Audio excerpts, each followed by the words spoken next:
Hi guys, I am Shubhangi and I'm part of the branding and communications team at And Academy, and I welcome you all to today's Kaleidoscope session.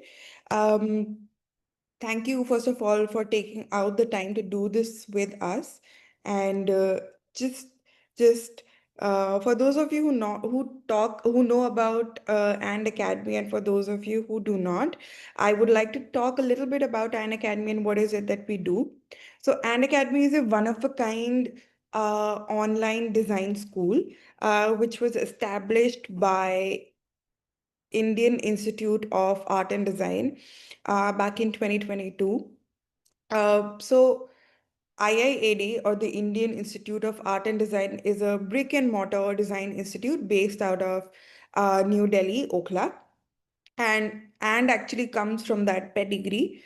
We offer professional short courses all online in the domains of graphic design, UI UX design, and interior design. We will not be talking about the courses today, but we will be talking to an alum of our interior design course. Um, so talking about the courses, these are mostly part-time courses. We have one full-time course in graphic design, and they are sort of short courses that start from like 5, 6 months and go up till like a year or 14 months. Um, as I mentioned, all of our courses are online and taught in a live interactive manner. So imagine how you would interact with your mentors and your peers, and how you would work on your projects in a design classroom, in a design school. We bring you that experience just online. So you do get to interact with your mentors in a live manner, or with your peers, and you get to work on different projects together, and we rely on tech for that. But yeah, we do offer, or we do simulate that sort of environment online. As I mentioned, we come from the pedigree that is IIAD. So IIAD has been imparting design education for over a decade now. So, and actually comes from that pedigree. All of our curriculum are built and designed by people who are practicing designers and are part of the design industry. So you get very relevant and up to date knowledge about all domains of design. Um, these people are not only designing the curriculum but also delivering this curriculum. So your mentors also people who are actually part of the design industry. We also focus more on design processes and principles than just software learning. So you do get to learn a software. Say, for example, for interior design, a relevant software would be AutoCAD or SketchUp or Cahoom. You do get to learn all of those, but what is it that you will do, or what is it that you will use those software for? What do you design on those software is what we focus on, the fundamentals of design. All of our curriculums are woven with different projects that are part of each term or each module. So once you finish a module, then you'll work on one project, say, uh, get feedback on that, and then you sort of move on ahead in your journey. And these sort of projects then culminate into a final portfolio.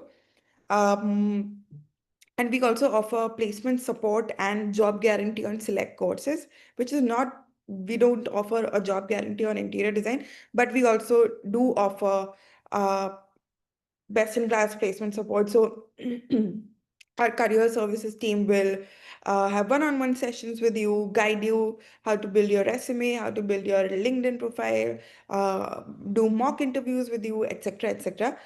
So you do get to access that side of things. We are 3 years old. We have 1,200 plus learner community, 50 plus mentors, 200 plus industry connects, and we're rated 4.6 on Google. We've also been awarded very recently by Economic Times as an exceptional vocational institute for skill development. So we're recognized by our learners and the industry as well. Today, our session is led by Priyanka. Priyanka is an experienced social media manager with a strong background in working with NGOs, where she honed her skills in social impact and development communication. With expertise in communication design, creative writing, and digital marketing, she brings a multidisciplinary approach to her work. A communication professional turned interior designer, Priyanka is also an alum of an academy. She now works as an independent interior designer and runs her own freelance practice, blending her storytelling sensibilities with spatial design to create thoughtful, purpose driven spaces. With that, let's start the session. Um, so, Priyanka, let's start at the very beginning. We usually have many expiring people come from non-design backgrounds, and your Right. story is sort of a great example of how transferable skill can sort of play a role in creative careers. What sort of was the point uh, that you just changed your mind and you were like, you know what, I need to make a switch from communications to now interior design? Okay, okay, yeah, okay, that was a good question. And I think the most important one, because I am pretty sure a lot of people here would have that, the thing in mind that, okay, either let's get into the switching career part, or maybe someone maybe starting out right after college, graduating in some other field, and then wanted to come into interior designing. I'm sure a lot of participants might be, like joining this session with that perspective. I'll come to that. I'll answer everything. Before that, I just wanted to say, hi to everyone. And I think Shubhangi pretty much introduced about me as what I do, where I'm coming from, and of course, I'm an and alum. So it was just to add a little bit on that.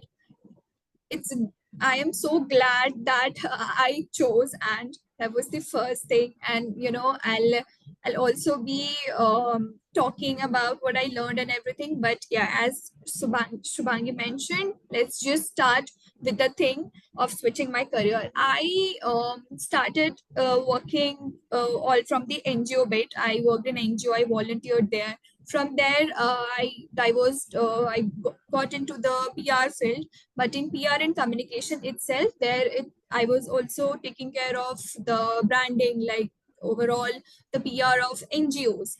So over my if I talk about the professional background I had, it was a PR and communication. NGOs and development communication was something, if I could go more to the niche part.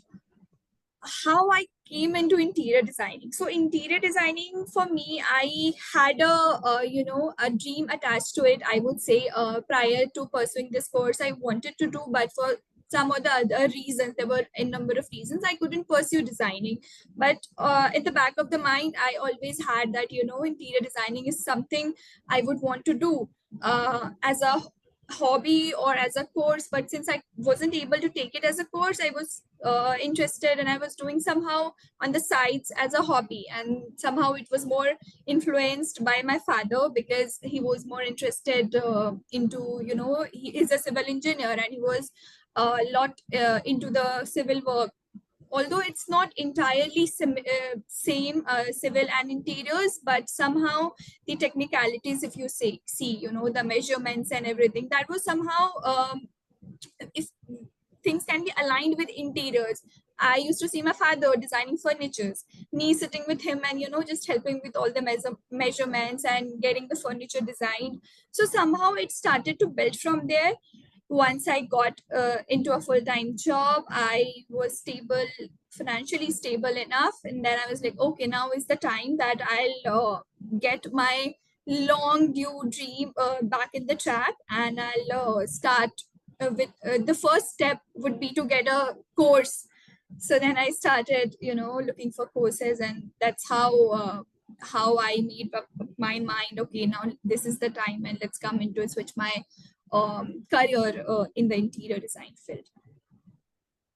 But what was the transition like for you? Because once you start working, you definitely have a set mind that you know what, this works for me or this doesn't work. So switch is always a difficult one. So how did that journey sort of pan out for you?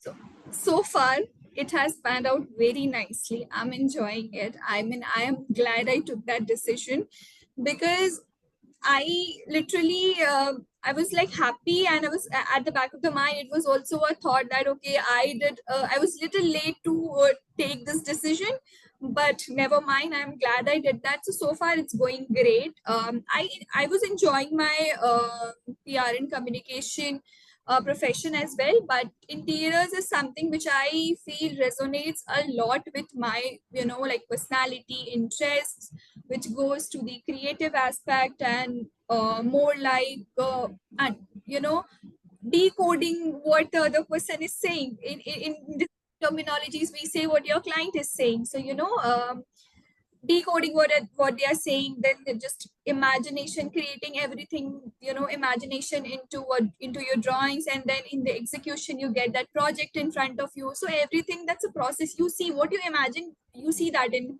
front of you. That's what interior designing was for me.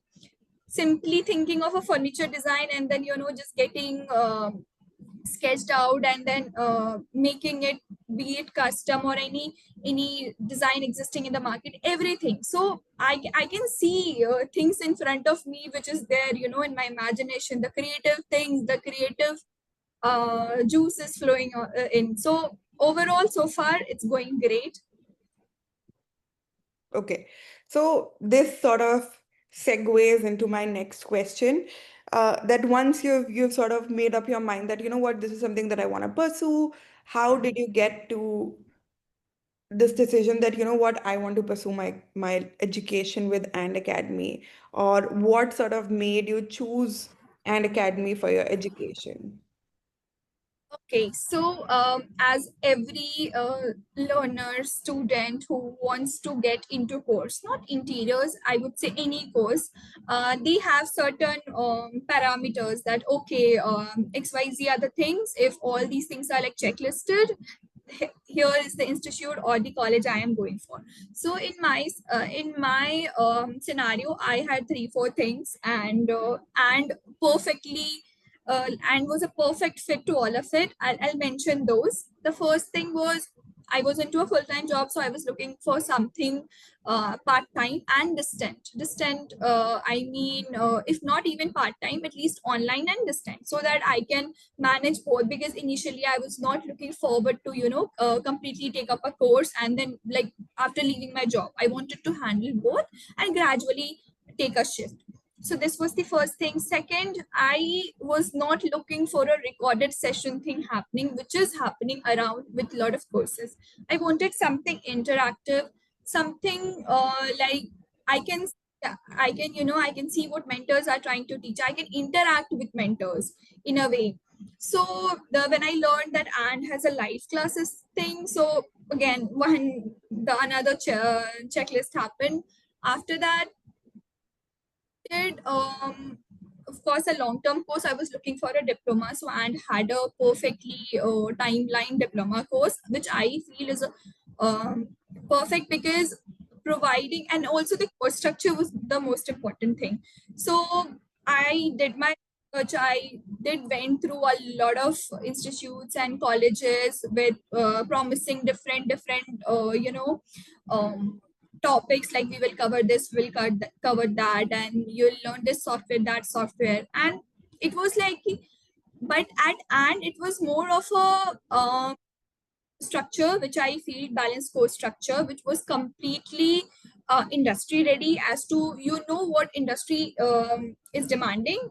What I learned from my research, that okay, let's say AutoCAD is something which is very important when it comes to designing, and hence and had AutoCAD classes also. So meanwhile, let's say of SketchUp, so that was also somehow being very much demanded in the industry. So these were the few things which made me choose, and I am glad I did again, because once I joined, it was more like okay, this is what I wanted.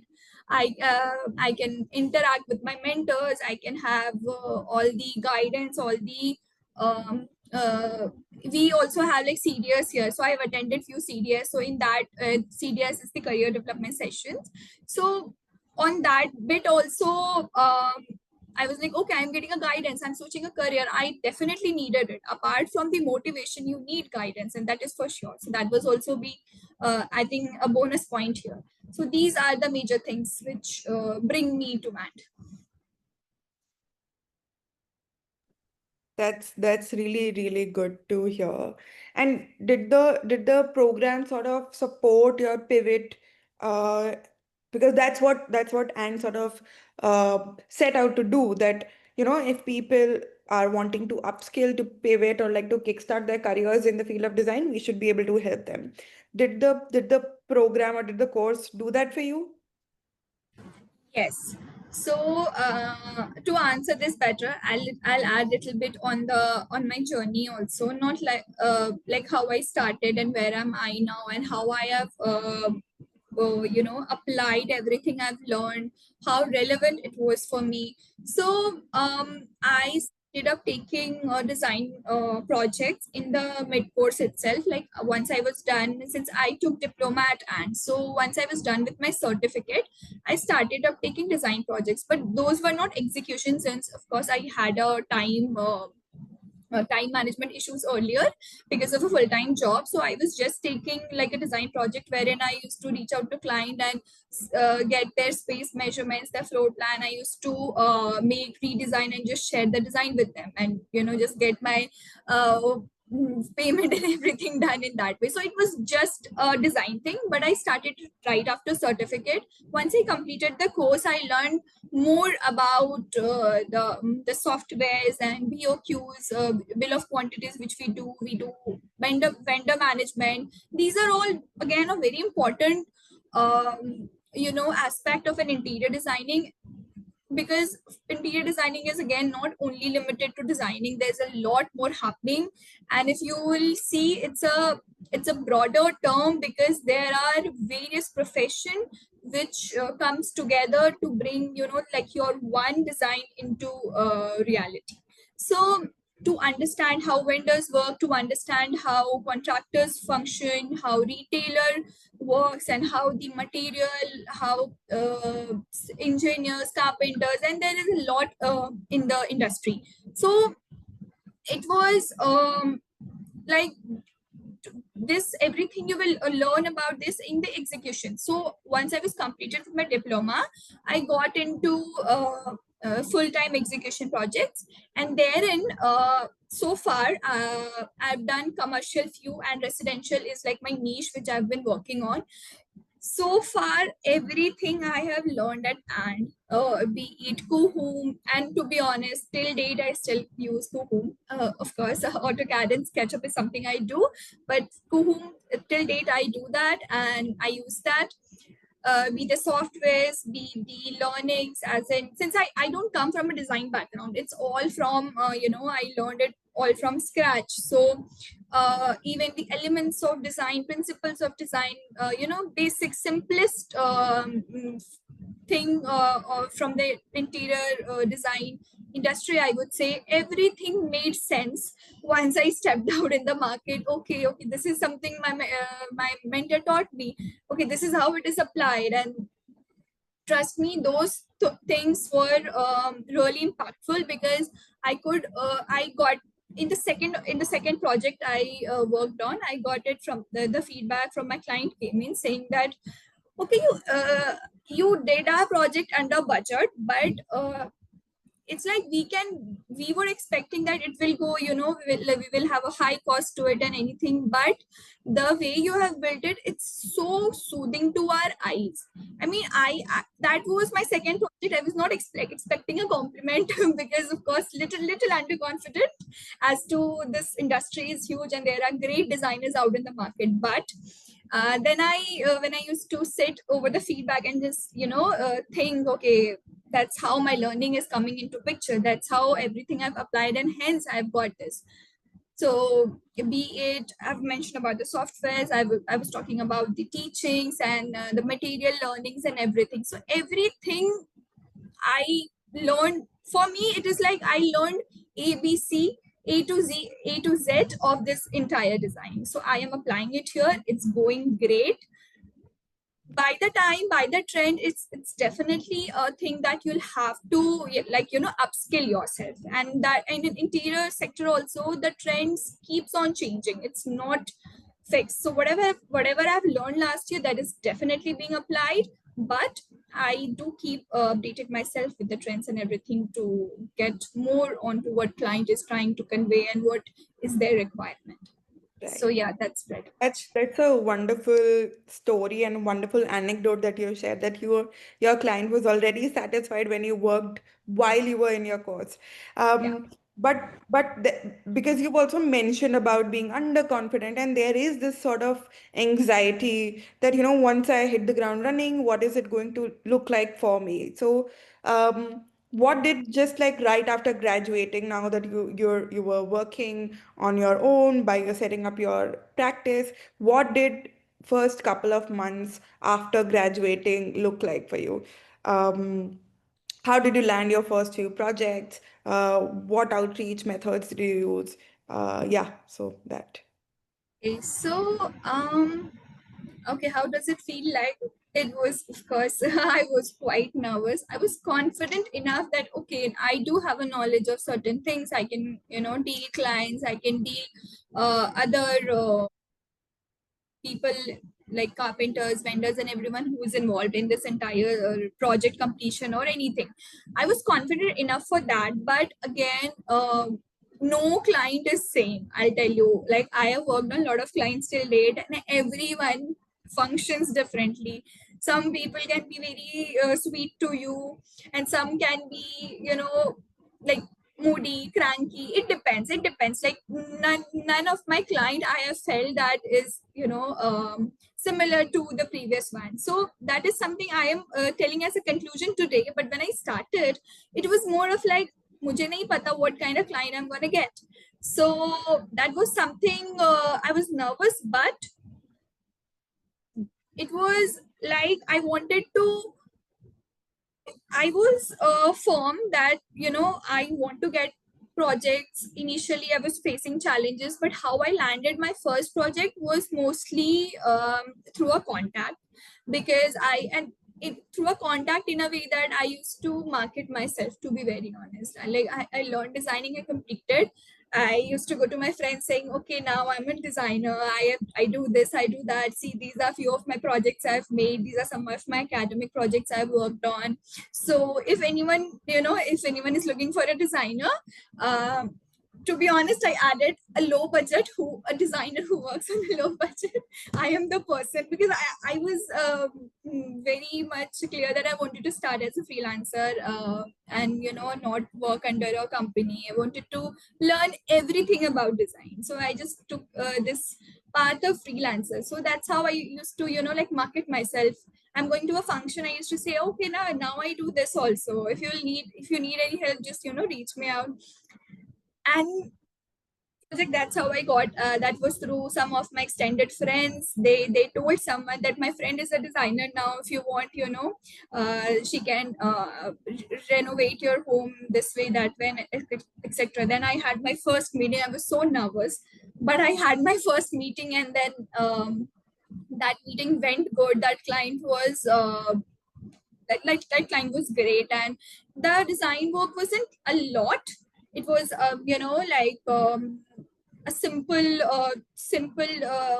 2 BHK redesign part bit was there, more into decor and less into designing. No, not demolition was not involved a lot, but that went well. And the second project I got from the same client, the word of mouth thing came in here. So some of their relatives visited their place, and they said, okay, your house looks pretty decent.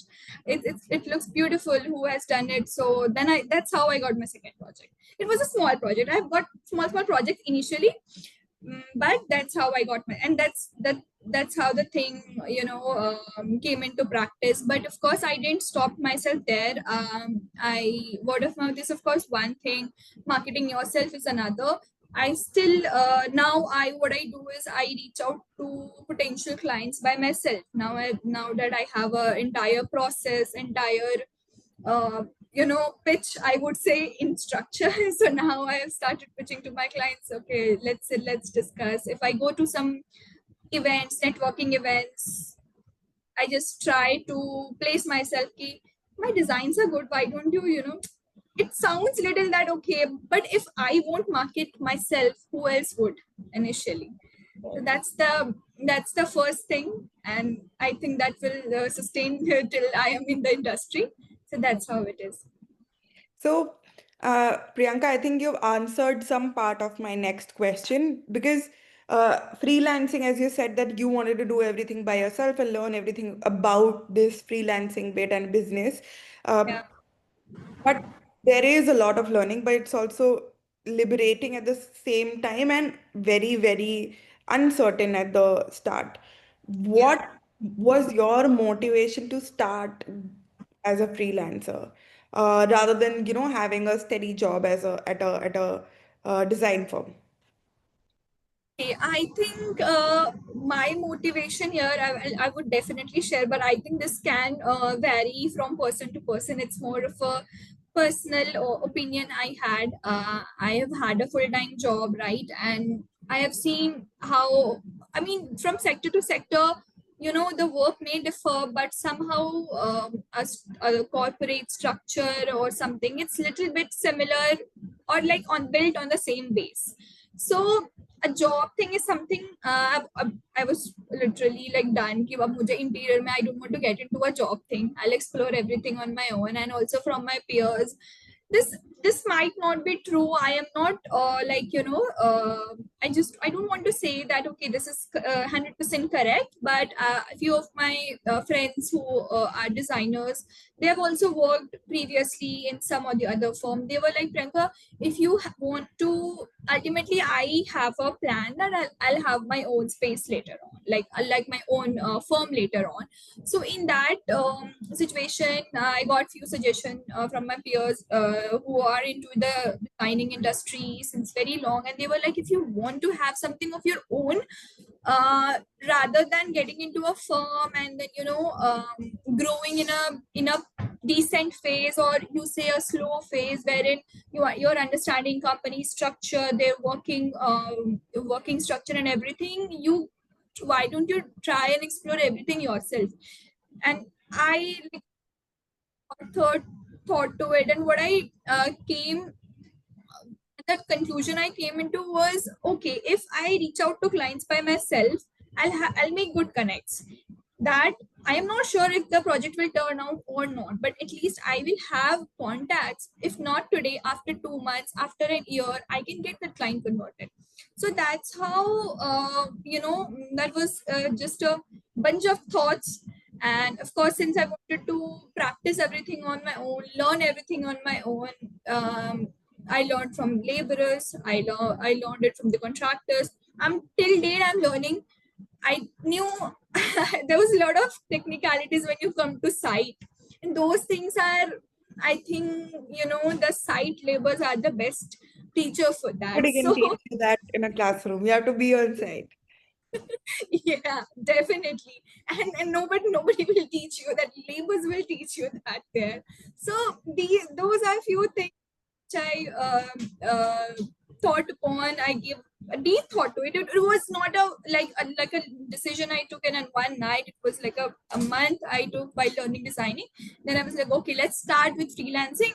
If, or worst case scenario, it doesn't work in any way, then we will think what to do next. But I was determined that since I wanted to start, I'll take this way and just learn about everything and not one part of designing. And right now you also have a full-time job, right? Yeah, currently How, I do. how are you balancing in between your priorities and working a full-time job and freelancing at the same time? How do you balance that? It is challenging, but the how I am able to manage is, touch wood, it is the, I would say 50% credit goes to my clients as well, because when I go and pitch to them, or when I start working with them, I make things very clear in the initial conversation that okay, I am a freelance designer, I am not a full-time designer, so I won't be able to assist you on site, or like in the weekdays majorly, and my all the site visits are like planned on weekends, or some like, or if required like late evenings.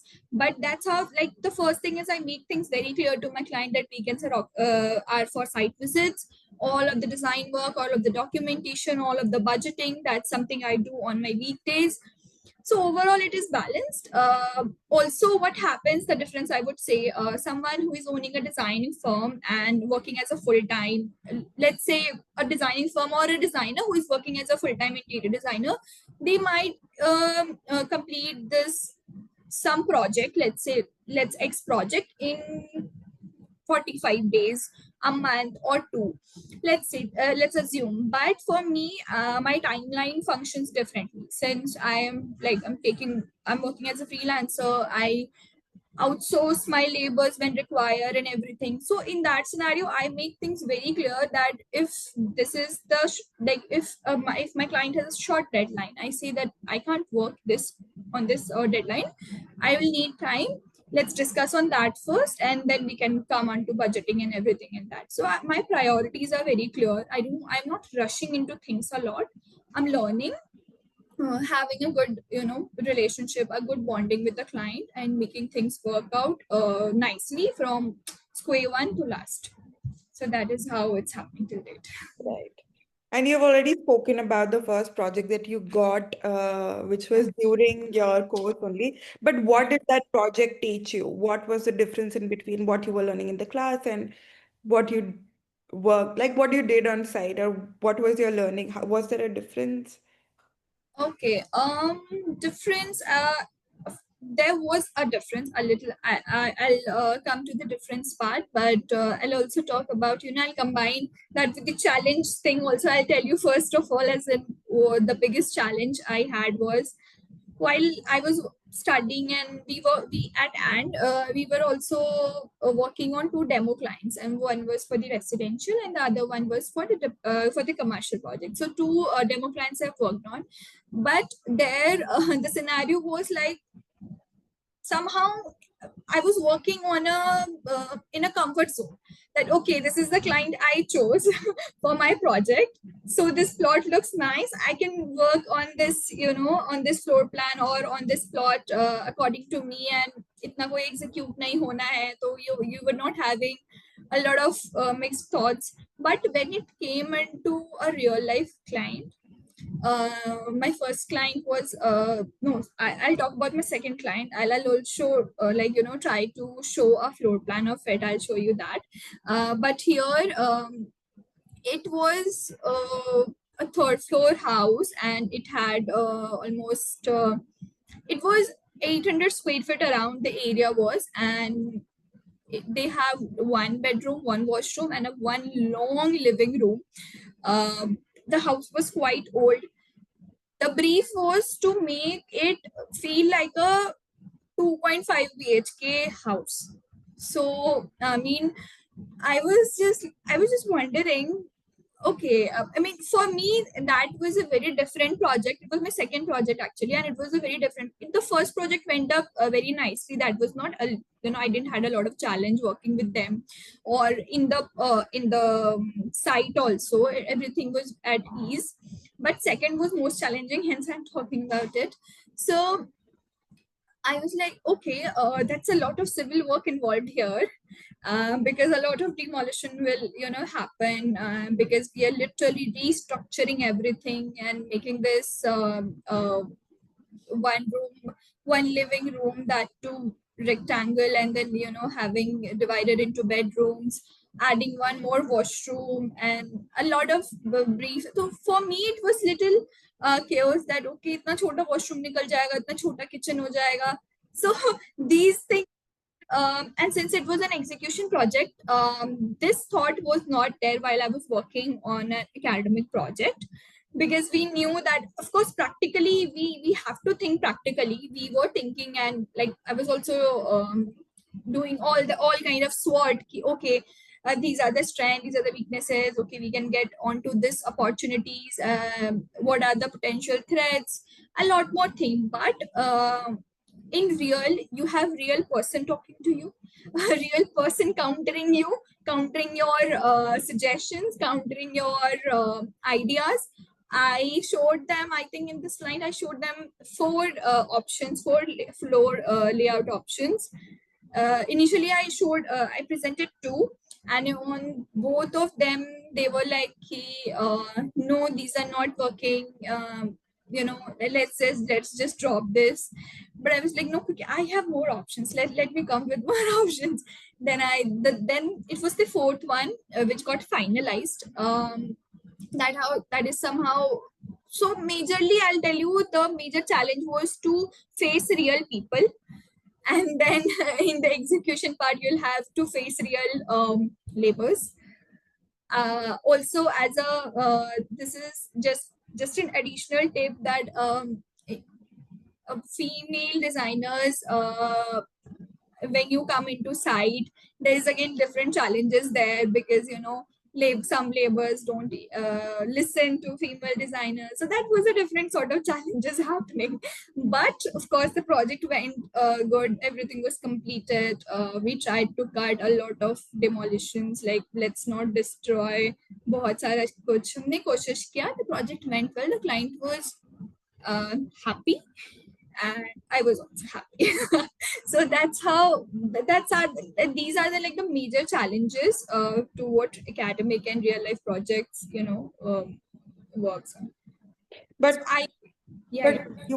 you must also exercise your sort of veto or your will to choose such, like, choose a project, right? How do you also go about choosing a project? Like, what is your thing that, you know what, this is something I can work on, this is something I will not take at the moment?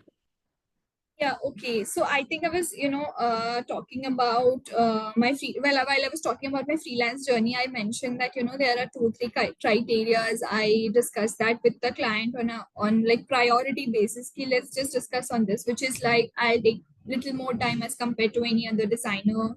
I'll be mostly available on weekends for site analysis. So these are very important factors for me. I know, this may not work, or this is not very much acceptable in the long term journey, but currently that's how I am selecting my projects, as in how aligned my client is with me. That is the first thing. There are some payment criteria also which I have fixed, that also helps me to select my client. Like, okay, I want first payment at this duration, my entire amount, entire commercial would be divided into 2 phases, 3 phases, 4 phases, however, and like whatever required. So these are few things which that's how I select my client. And of course, a very important part is the alignment of mm, design aesthetics, so that I get to know while I show my first draft of design, that okay, this is how I am thinking basis on your brief. So I also understand what client wants and what is my design. I cannot say style very specifically, but sorry, I can't say USP, but more on the like, the vibe I have, Your visual the aesthetic. style. Yeah, yeah. So yeah, so on that bit, if my client and I am completely aligned, then okay, then just that's a heads up of okay, okay, let's proceed with this project. That's how I do it mostly. We've spoken about your clients and your work so much. I just wanted to know, when you're starting a new project, what is your process of just like conceptualizing or starting a new project? And can you also showcase something that you worked on in your duration, or like after and that your freelance career? Yeah, I'll show you one floor plan of mine. I think I worked. That was my second project floor plan, which I'm talking about. So that was a small space with all the civil work happened. I have a floor plan. I don't have the render. Like I can't show the render for now. And also, uh, I am just missing on the first thing. What was the first point you were talking about? The process of taking on a new project. So how do you Yeah. sort of start conceptualizing? What is your process like? Yeah, okay. So the design process, which I have been using till date, is something I've learned at and to be very honest, I learned, yeah, like conceptualizing when it comes to the first is meeting your client and like finding a potential client, how you meet your client, how you understand their background, you take their design brief, you understand what is their needs, what is their requirements, and then I have like another meeting wherein I decode everything and come up with suggestions. Then we have a discussion. Then we go for like it's a long process. I for me it's usually 2 3 more steps added in that because I want to understand more, and since it's like an initial journey for me, so I take my time. I don't rush, as I was mentioning. So once we are done with finalizing our like okay, this is how the mood board would be, this is how your house would look like, then we come into the final design thing. So if I am doing only a design project, it ends here. Then I send the design to my client and everything is closed. But if we come into execution, then the process goes on further with BOQs, with all the 2D drawings, 3D drawings, renders. Some people, some clients even ask for walkthrough videos. This is trending a lot in the market these days. So the process is lengthy. And for me it's like I don't have a fixed team, so if I take my time accordingly. But if you have a team, then things become a lot easier. I do outsource people, but that depends. I think I'll show you, the floor plan I have. Just allow me a second.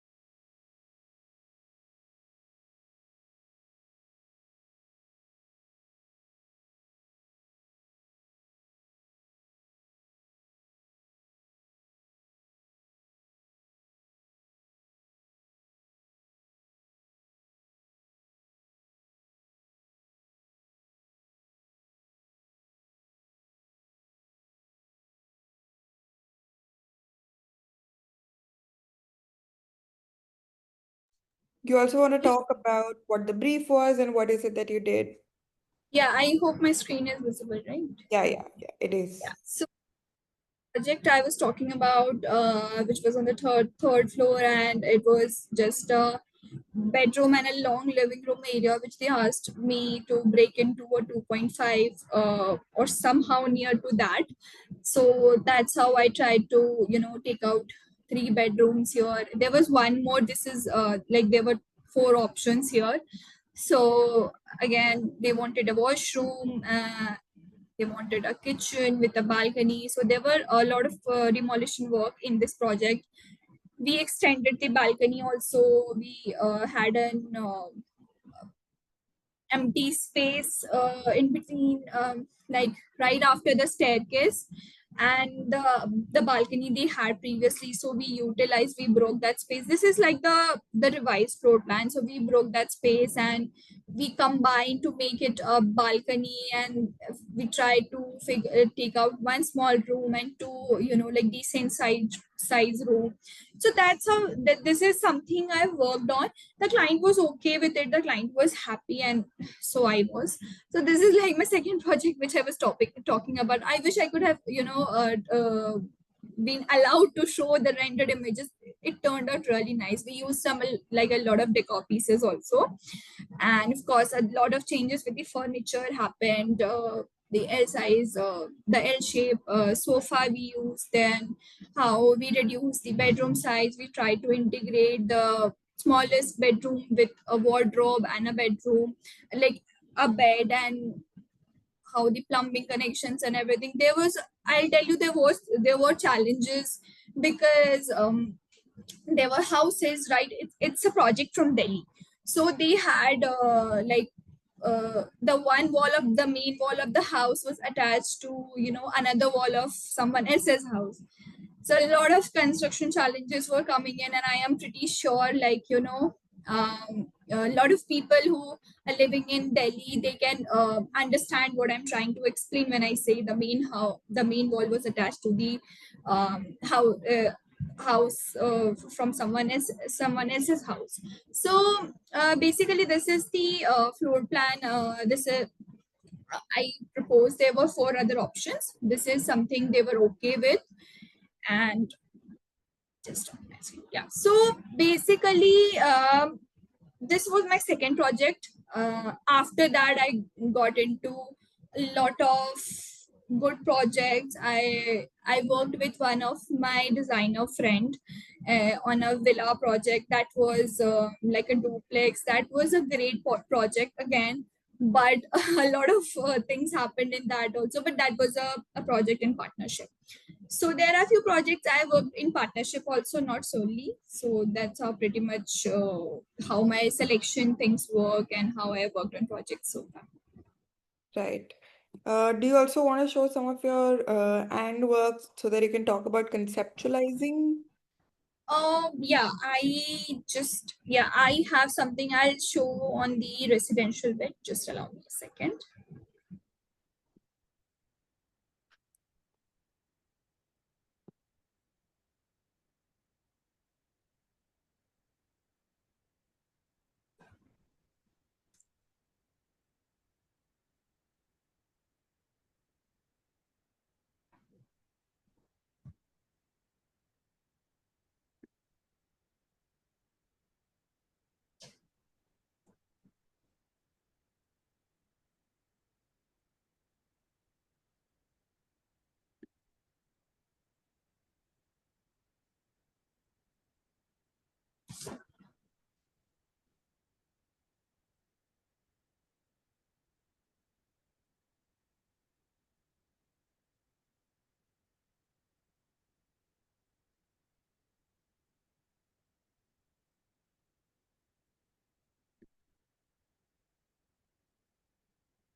Okay, I am just trying to present my screen. Just a second.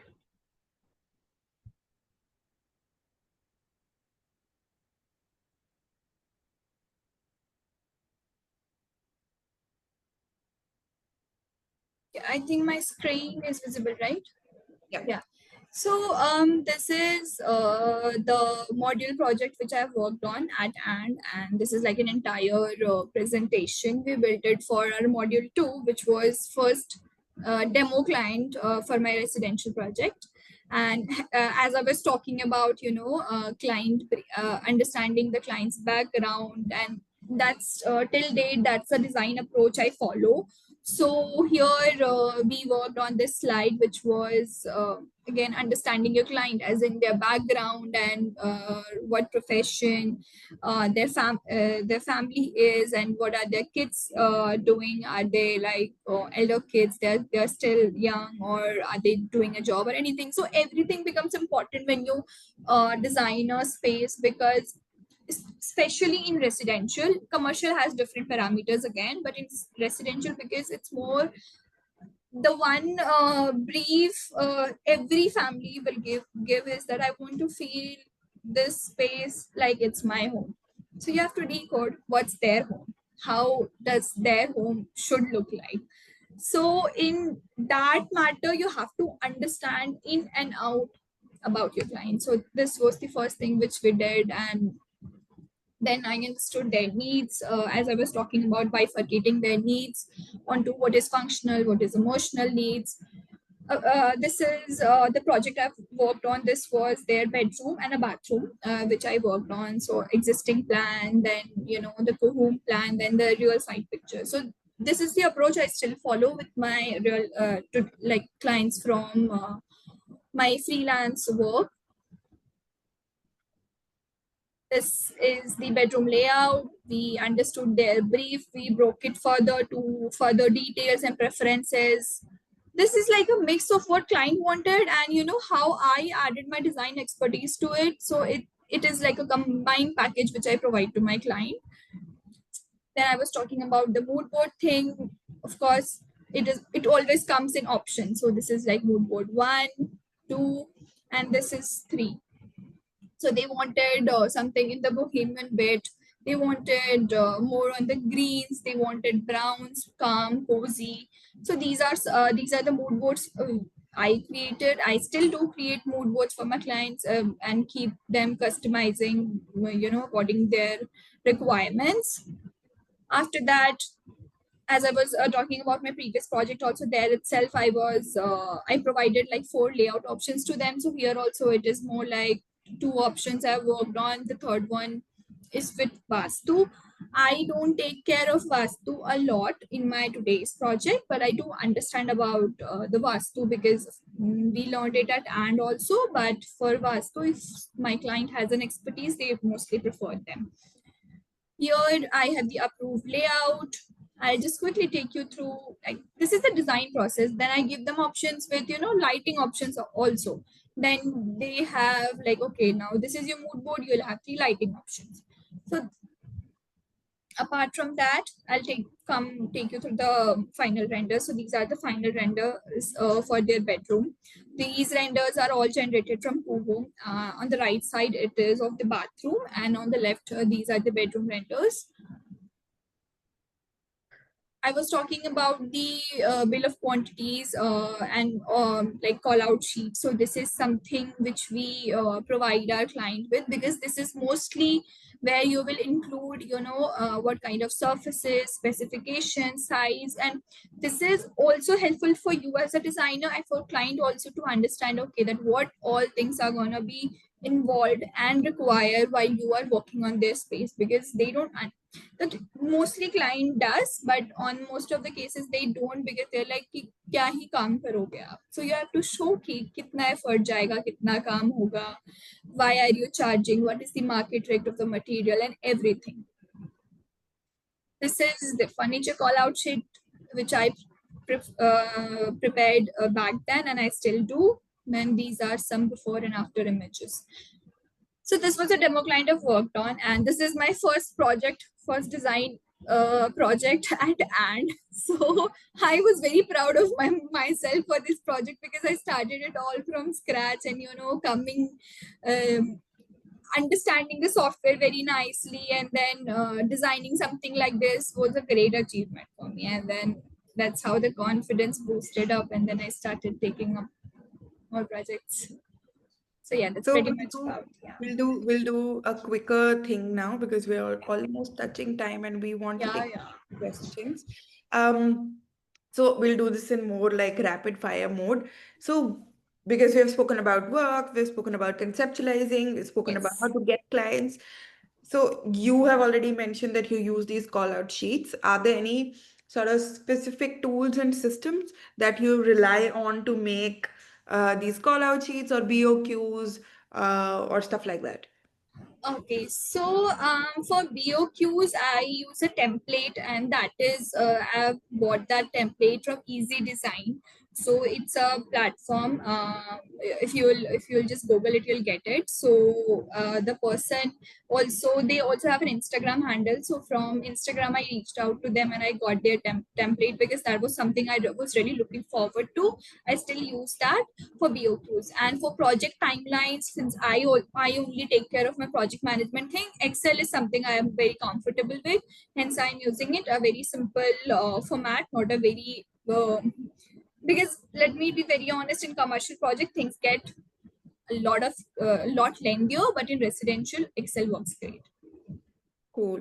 And how you've also spoken about pricing. So how do you sort of figure out that this is the pricing that I feel confident about, or this is something that I want to go with? So how do you go about pricing a project? Yeah, so for the first thing is area, like the client is from which area of the city or the state. That depends, that makes a lot of difference in the pricing. First thing. Second, what are their design requirements? Because if I have a fixed pricing and if they ask a lot in the design, I mean, that is just not very fair for me also. So I understand the design requirement first, and then I quote my price. I think, yeah, these two are the major things which I go for. First is the area, the city, the region, and the second is the client requirements. And how would you describe your personal aesthetic? How did it evolve through your work? Okay. So far, I would say I don't have like a fixed aesthetic of mine, because I am still exploring different clients. I'm freelancing. I'm learning a lot about the design thing. So I think it will take me few years, or maybe 1 year or two, to get that hardcore design aesthetic. But till date, I explore whatever I'm enjoying and I'm comfortable with, and so far it aligns with my client. Right. Um, okay, cool. Now we move to advice for people who are around. So, what are some habits and mindsets that have helped you grow both creatively and professionally as a freelancer? So the last part, creatively, I think As your a voice. freelancer. As a Okay, freelancer. as a freelancer. Okay. The mindset, I think the mindset I have has, or that everything has become more easier for me, is because I'm loving what I'm doing. Like designing is something I was telling I've always wanted to, and hence now that I'm doing it, every tiredness, every hectic routine turns into the best part of my day when I sit and I do design. Sometimes, yeah. So the major mm mindset, I would say, I think love. Just it's very simple. Just enjoy what you do. That's what I've been doing, and that's pretty much summing up my entire career till date. It's working for you. Yeah, it's working for me. Yeah. And what advice would you give to people? Because you also have switched your career or your background. So, what advice would you give to people who's sort of charting the same journey as yours? Okay, so I think in this switching your career perspective, I would say, before you get into interior or any other career switching thing, if you're planning to do a thorough research about what you're gonna study, because I know a lot of people who thinks interior designing is just decorating, but there's a huge difference between both. So it's just an example which I'm stating. So interior decor is entire, of course, it's a part of interior designing, but there is a lot into design. So just do a thorough study, research about the course you're enrolling, or about the expertise you will be getting into. Then see how much that is aligned with your personality. Like for me, I've done that. I saw much, the creative bit I am liking, and how much efforts I can put. And it's just not for the sake that everyone is becoming interior designer, I'll also get into the interior designing field. Somehow it should align with your priorities, your goals, and your ambitions. Okay. So, what's that one thing that you wish you knew when you were starting out? Okay, I think there's a lot of things, but that one thing would be time management is something I wonder मुझे पहले ही सीख जाना चाहिए था, but I got I it was think a designers challenge. do struggle with that. Sometimes we become like self-indulgent also that इसको और बेहतर कर सकते हैं, थोड़ा और समय लगा देते हैं. Exactly. And then I see my clock and I'm like, okay, I don't have time for that extra, I mean, so that's the time something I wish someone, a lot of people talk about time management. I'm telling you, there are a lot of tips going on everywhere in social media, but unless and until you try it, you sit on it, you won't understand how time management actually works. Now that I'm into the field, I see how things are happening.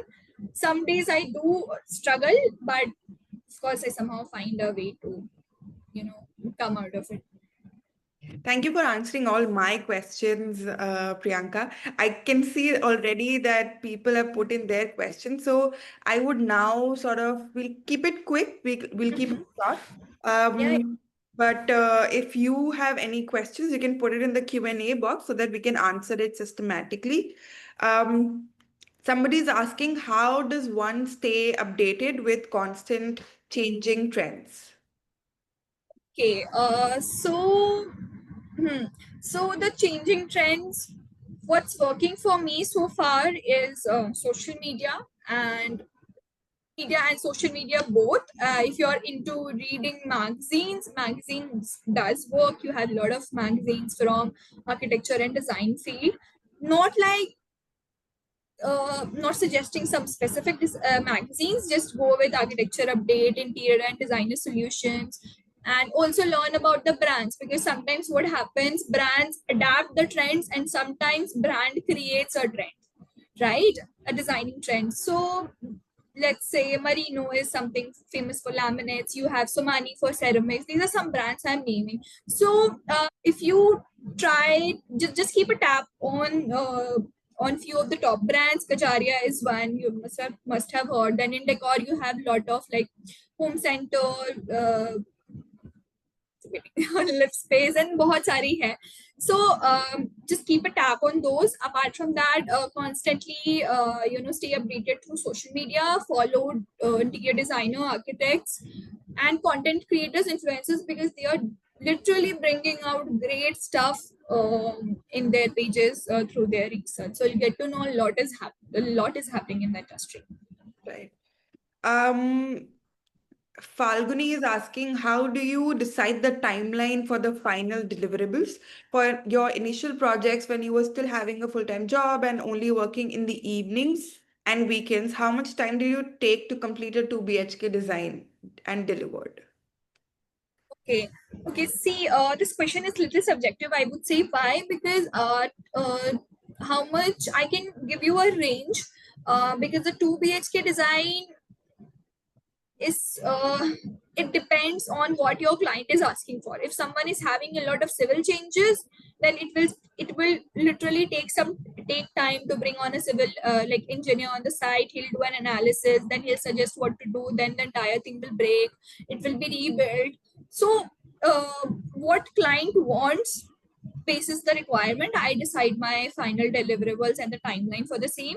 And since initially I was facing challenge, but now that I understand that how much time I'm going to take, including focusing on weekends and late evenings of the weekdays, so I take what, like, let's say recently I've worked on a small commercial space that was around 700 square feet, just an example, and they were like, my furniture and everything would be refurbished. So we are not working on much on the furniture bit. It's just that it's an empty space, we have to create a small office area here. So that project was on a very urgent basis, but the requirement was not a lot, so we completed that project under 45 days. So it depends Depends, completely yeah. on, yeah, it varies. It can vary for you. Initially it might take you 3 months, Yeah. to figure it out. Yeah, that's it. So Nayan Jyoti is asking, do you use any website for freelancing like Upwork or Fiverr or anything? No, I am aware about these website, but I haven't enrolled or I've been using any of these till date. As I mentioned, I'm marketing myself. I'm using word of mouth. I'm attending events, networking events a lot, making connects with builders, architectures, figuring out कि मेरे किस दोस्त ने architecture किया था कभी. Just saying. So that's so far I haven't used, but yeah, these are great websites. If you are looking forward to it, definitely you can book, because I know a lot of freelancers who does it and it's working for them.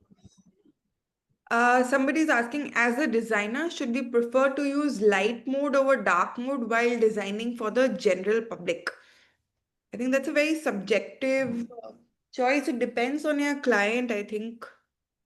We Uh, should prefer to use light mode over dark mode. Okay, okay, I want to understand. I think you're trying to ask, in your system you want to keep light mode or dark mode while you're designing. Is it something? As a designer, should prefer to use light mode over dark mode. if I you think could that I'll specify whoever's asked the question. yeah, I think I'll answer on that term meanwhile, if that is the doubt, because I think this is a question I've got some from some, in some of my webinars, because it happens that, different configuration has different screen setting, light setting, and everything. So some people says that if you're working on a dark mode, तो color differently show होता है, and color plays a very major role as a designer. When you add, that entire color bit to your design, change हो जाता है. And same goes for uh, and things goes different in light mode. And also to avoid strain in your eyes, there is like 2 3 perspectives to it. I'm really not sure what he's trying to ask, but I prefer dark mode, to be very honest, while designing. Right. Do you have any tips or resources or blogs, videos to learn and build design sense as a newbie? Blogs, that I don't have a very specific blog, as I was mentioning. Just keep up, just keep up yourself with the trends. Read news, read about what's there in the design industry, what's the new innovation in the market, what kind of laminates are coming. So I don't have a dedicated platform. I just scan through it daily. I have few influencers rather, or designers, like Riddhi Khoshla Jalan, and there are 3 4 reflection of design. They are some very famous content creators also, and they are designers also. There's few are architects also. And once you will just keep a tab on what are they doing, how are they doing, you'll understand.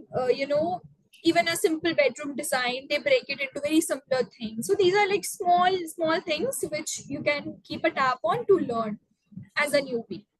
Right. And okay, cool.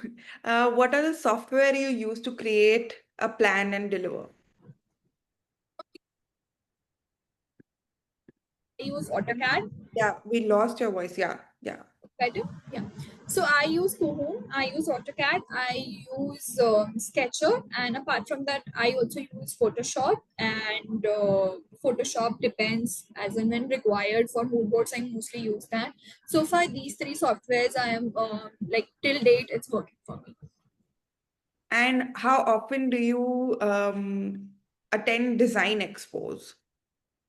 So it it depends, like, whenever I come across that, okay, some event, some expos is like being organized or is announced, I just keep a tap on it and I make sure I attend it. So how often I cannot say, because there is a season when these kind of expos happen in like initial 3 4 months of a year, and then in the end, like November, October, November, December. So that's the major time span of for expos.